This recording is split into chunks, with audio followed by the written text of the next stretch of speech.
దాడి ఘటన తర్వాత ఆసుపత్రి నుంచి డిశ్చార్జ్ అయ్యారు చంద్రగిరి టీడీపీ అభ్యర్థి పులవర్తి నాని. వైసీపీ నేతలు పక్కా ప్లాన్ ప్రకారమే దాడి చేశారని టీడీపీ నేతలు ఆరోపిస్తున్నారు. మరిన్ని వివరాలు మా ప్రతినిధి దామోదర్ అందిస్తారు.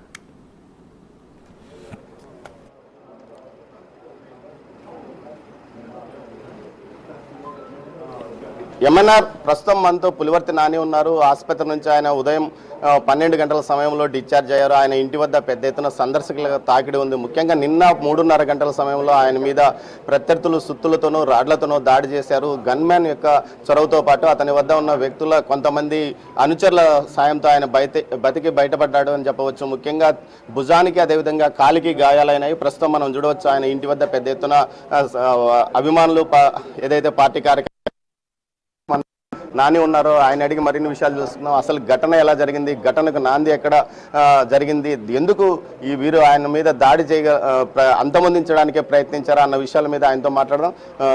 సార్ చెప్పండి, అసలు ఈ ఘటనకు ఎక్కడ నాంది జరిగింది, ఎప్పటి నుంచి మీ మీద వాళ్ళు టార్గెట్ చేశారు? ఈ ఘటనకు నాంది నామినేషన్ రోజు నుంచి జరిగింది. మేము నామినేషన్ డేట్ ఫిక్స్ చేసుకున్నాం.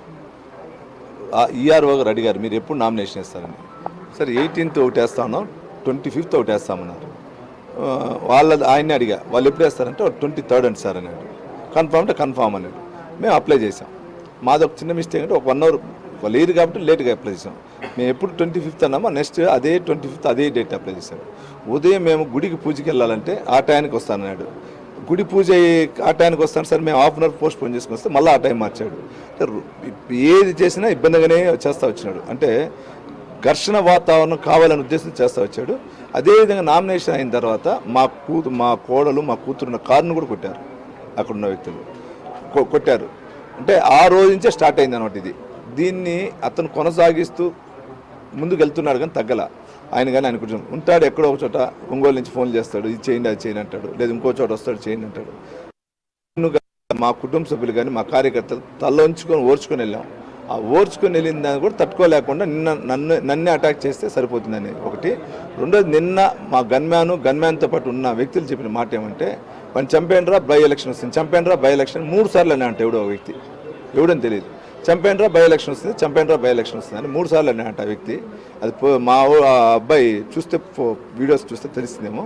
దాన్ని బట్టి ఐడెంటిఫై అయితే ఏ విధంగా అంటే ఓడిపోతామని డిసైడ్ అయిపోయింది. నిన్న మీరు అక్కడికి వెళ్ళడానికి మీరు ఏదైతే రిటర్నింగ్ ఆఫీసర్తో సమయం తీసుకున్నారు, ఆ సమయాన్ని వారికి లీక్ చేశారా? వారు కూడా మీతో పాటు వచ్చారు? ఎవరైనా పోలీసులు లీక్ చేశారంటారా, లేకపోతే ఎవరన్నా బయట నుంచి? నిన్న 1 o'clockకి నేను అక్కడికి వెళ్ళానండి కౌంటింగ్. ఎందుకు వెళ్ళానంటే బాక్సులకు సీల్ వేయలేదన్నారు. పోయి చూసి అక్కడి నుంచే ఫొటోస్ తీసుకుని ఈసీకి కంప్లైంట్ చేసి ఇంటికి వచ్చా భోజనానికి. వచ్చే లోపల 2 మిస్డ్ కాల్ ఆర్డీఓ గారిది ఉంది, అంటే ఈఆర్ఓ గారిది. ఏం సార్ అని అడిగా. మీటింగ్ 3 o'clock అండి అన్నారు.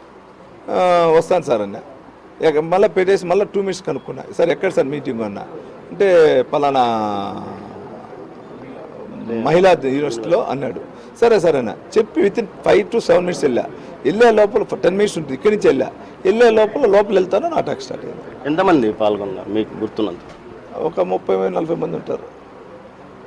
వాళ్ళలో మీరు ఎంతమందిని గుర్తుపట్టి? నేను ఎవరు గుర్తుపట్టలేదండి. ఒక వ్యక్తి మటుకు చూసా, ఇంకెవరు నాకు ఐడెంటిఫై లేదు. ఆ వ్యక్తి ఎవరు? ఆ రూరల్ ఆర్సీపురం జెడ్పీటీసీ వాళ్ళ హస్బెండ్ అంట. అతనే చూసా, ఇంకెవరు నేను చూడలే. ఇంకా కొంతమంది సుధాకర్ రెడ్డి అనే యువకుడు గాయాలు, అతని గురించి ఏమైనా సమాచారం? నాకైతే ఎవరు తెలియలేదు. అంత కొత్త వ్యక్తులు అంటే నా పక్కనే కత్తి పెట్టుకుని ఒకడు వచ్చాడు. ఆ వీడియో కూడా తీసా. నేను డిసైడ్ అయ్యా ఇంకా నా మెంటాలిటీకి నేను దిగి పరిగెత్తను. ఏం జరిగితే దిగి ఒక ఎంతైన కట్టి కూడా కాదు, రాడు కాదు, ఏదో ఒకటి బెండ్గా ఉంది, అది ఎత్తుకొని వచ్చాడు. ఒకడు వచ్చినప్పుడు తన్నా కాలుతో కింద పడ్డాడు. ఇమీడియట్గా ఆ రాడ్ ఇది ఉంది కదా సమిట్ ఎత్తుకుని వచ్చి నన్ను కొట్టాడు. కొట్టినప్పుడు తలలోంచా ఇక్కడ తగిలి ఇది. డాక్టర్ కూడా అంటున్నారు చాలా లక్కు, ఆ సమిట్ కనపడుంటే మీ స్కల్ మొత్తం ఇరిగిపోయి ఉంటుంది. కారులో ఉన్నప్పుడే అటాక్ జరిగింది. కారులో ఉండేటప్పుడే మొత్తం అద్దాలు పాల్గొట్టారు. అప్పుడే నేను దిగా. కారులో ఉండేటప్పుడు అద్దాలు పాల్గొట్టినప్పుడు దిగా. మీకు క్యాంప్స్ అంతా ఫ్రంట్ సైడ్ ఉంటుంది, సైడ్ ఉంటుంది కదా, సైడ్ కానీ క్యాంప్స్ ఉంటే 100% దొరుకుంటాయి. మొత్తం మిమ్మల్ని ఎవరు రక్షించారు? నేను ఈరోజు బతుకున్నా అంటే గన్మ్యాన్, దాంతోపాటు నా పిల్లలు ఒక 2-3 వాళ్ళు అది బీరు బాటిల్తో రాకూడదని బీరు బాటిల్తో కొట్టారు. వాళ్ళని కొట్టినా కూడా 2 వచ్చి నన్ను లాగి బండ్లు వేసుకొని స్కార్పియోలో డ్రైవరు గుద్దుకొని నా బండి ఒకటి అడ్డం ఉంటే దాన్ని గుద్దుకొని ఎత్తుకోపోయారు.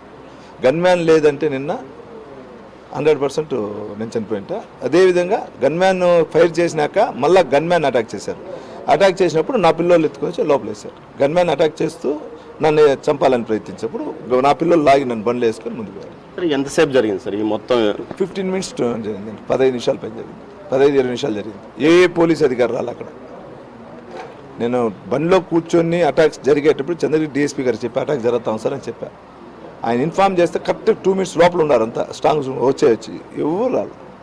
మాకుండే ఇన్ఫర్మేషన్ అయితే వాళ్ళకి ముందే తెలుసు అని పోలీస్ అధికారులు కొందరికి, అందరికి కాదు, ఎస్పీ గారికి తెలియదు అనుకుంటే, ఇది నాకు తెలిసి ఎస్పీ గారికి తెలియదు, ఎవరు కొందరు అధికారులకు తెలుసు అనేది పక్కా ఉంది ఇన్ఫర్మేషన్. అందుకే కాల్ డేటా నేను చెప్పుండా.